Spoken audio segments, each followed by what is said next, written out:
पश्चिम बंगाल की मुख्यमंत्री ममता बनर्जी ने एक दिन पहले आशंका जताई कि सरकार दिसंबर-जनवरी में चुनाव करा सकती है। फिर नीतीश कुमार ने भी कहा कि इंडिया गठबंधन को एकजुट हो जाना चाहिए क्योंकि जल्दी ही केंद्र सरकार की ओर से चुनाव कराने की संभावना है। इसी चर्चा के बीच आज बहुत बड़ी खबर यह भी आ गई कि सरकार ने घरेलू रसोई गैस के दाम में बड़ी राहत दी है।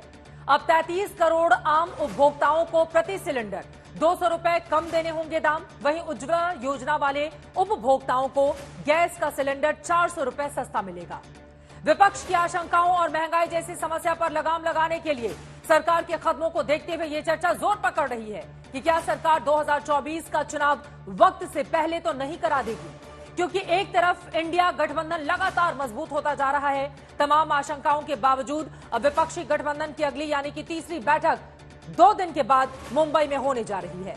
ममता बनर्जी ने तो यहां तक कह दिया है कि इंडिया की 2 बैठकों से सरकार ऐसी घबरा गई कि रसोई गैस के दाम 200 रुपए कम कर दिए हैं।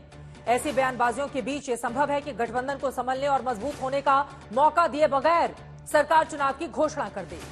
एक संभावना यह भी है कि विपक्षी गठबंधन के अंदर एकजुटता बनाने और चुनाव से पहले सीट बंटवारे जैसे अहम मुद्दे पर जल्द फैसला लेने का दबाव बनाने के लिए ममता बनर्जी और नीतीश कुमार जैसे नेताओं ने जल्द ही चुनाव की चर्चा तो नहीं छेड़ दी है।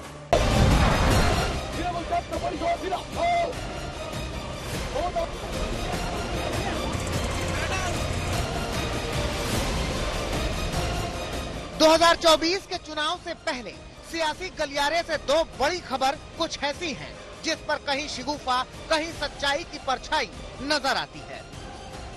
पहली सियासी चर्चा तब शुरू हुई जब 2 दिन बाद विपक्षी दलों के गठबंधन से ठीक पहले ममता बनर्जी और उसके बाद नीतीश कुमार ने आशंका जता दी कि आम चुनाव वक्त से पहले हो सकते हैं। इस आशंका को सियासी हवा तब भी मिली जब सरकार ने महंगाई से गरीबों को राहत देने के लिए रसोई गैस के दाम सस्ते करने का फैसला कर लिया। पहले सुनिए ममता बनर्जी ने अपनी पार्टी के नौजवानों की सभा में क्या कहा। আমার তো এখন সন্দেহ হচ্ছে এরা ডিসেম্বরেই না পার্লামেন্ট ইলেকশন করে দেয়, জানুয়ারিতেও করে দিতে পারে, এদের কোনো বিশ্বাস নেই। ममता बनर्जी ने एक दिन पहले जल्द चुनाव की आशंका जताई। दूसरे दिन नीतीश कुमार ने भी कहा कि चुनाव जल्दी होने वाले हैं। चुनाव तो कभी भी हो सकता है, ये कोई जरूरी है कि समय पर करावे। ये तो केंद्र वाले पहले भी करा सकते हैं। कुछ संभावना है क्या सर? कुछ संभावना आपको लग रही है? शुरू से न बोल रहे हैं, आपको बोलिए। हम तो आपको 7-8 महीना पहले से न कह रहे हैं कि लोग पहले भी करा सकते हैं, इसलिए सबको एकजुट होना चाहिए, तो उसी में हम लगे हुए हैं। ममता बनर्जी और नीतीश कुमार का बयान ऐसे वक्त में आया है जब 2 दिन बाद विपक्षी दलों के इंडिया गठबंधन की तीसरी और बड़ी बैठक मुंबई में होने वाली है।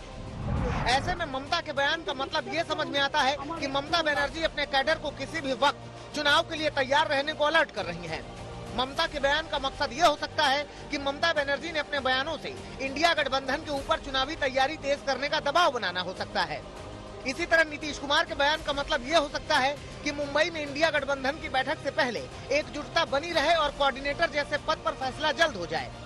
दूसरी ओर नीतीश कुमार के बयान का मकसद ये भी हो सकता है कि इंडिया गठबंधन में सीटों के बंटवारे जैसे निर्णायक फैसले के लिए कांग्रेस पर फैसला लेने का दबाव बढ़ाना चाहते हैं।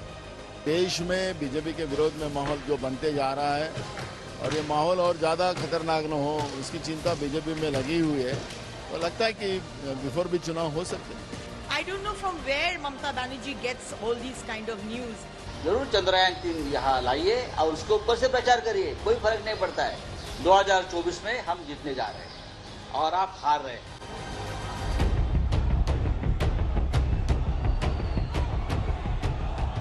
विपक्षी खेमे की ओर से जल्द चुनाव की बयानबाजी को देखते हुए दोनों संभावनाएं नजर आती हैं। जल्दी चुनाव कराने की संभावना ये है कि बीजेपी ने आम चुनाव में हारी हुई 160 सीटों के लिए विशेष अभियान बना लिया है। ममता बनर्जी कह रही हैं कि देश के सारे हेलीकॉप्टर बुक हो गए हैं।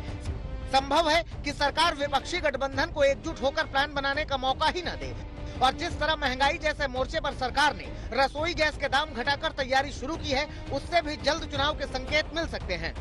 दूसरी ओर भारत के अंदर से लेकर बाहर तक जिस तरह G20 से लेकर ब्रिक्स तक और चंद्रयान से लेकर मिशन आदित्य L1 तक की कामयाबी ने सरकार की शोहरत बढ़ाई है। संभव है सरकार उसका फायदा उठा ले। कैबिनेट हमारे वैज्ञानिकों की इस ऐतिहासिक उपलब्धि की सराहना करती है। यह सिर्फ हमारी स्पेस एजेंसी की ही सफलता नहीं है, बल्कि भारत की प्रगति और ग्लोबल स्टेज पर हमारी ताकत का प्रतीक है। हालांकि ना तो बीजेपी और ना ही मोदी सरकार की ओर से मध्यावधि चुनाव के कोई संकेत मिले हैं, क्योंकि देश में अभी महंगाई, बेरोजगारी जैसे मुद्दे पर जनता का मूड सरकार के समर्थन में नहीं दिखता।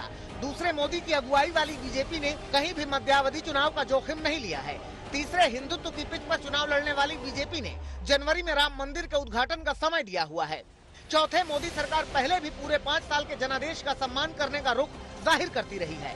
हालांकि 2024 के चुनाव को लेकर फैसलों में सब कुछ इस पर निर्भर करता है कि मोदी सरकार अपने 9 साल के कामकाज के बिना पर कितनी तैयारी से चुनाव में उतरने का विश्वास रखती है, विपक्ष की एकजुटता कितनी मजबूत होती है और देश दुनिया के हालात कैसे रहते हैं।